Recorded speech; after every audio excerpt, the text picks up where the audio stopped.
సంవత్సరాల మోడీ వచ్చాక 89 సార్లు పేపర్ లీక్ అయింది.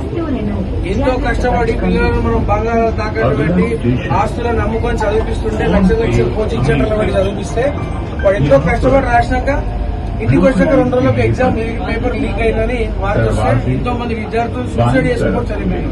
22 లక్షల కుటుంబాలు ఎగ్జామ్ రాసినాయి. పేపర్ లీక్ అయింది.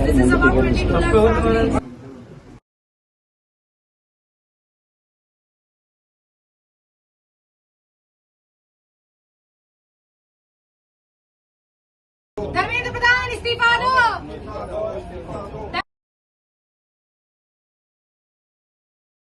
వాట్సాప్ లో అమ్ముకుంటారు. ఇంట్లో పిల్లలు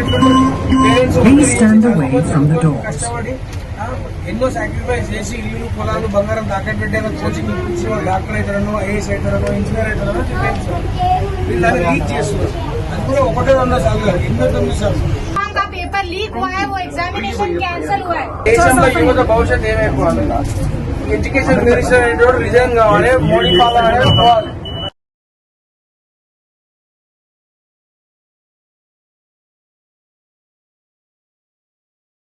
రెస్పాన్సిబిలిటీ కావాల్సిన క్వశ్చన్ మనం రెగ్యులర్ గా పొద్దున్న చేసే రీల్స్ చూస్తాము, నేను వీడియోల గురించి మాట్లాడతాను.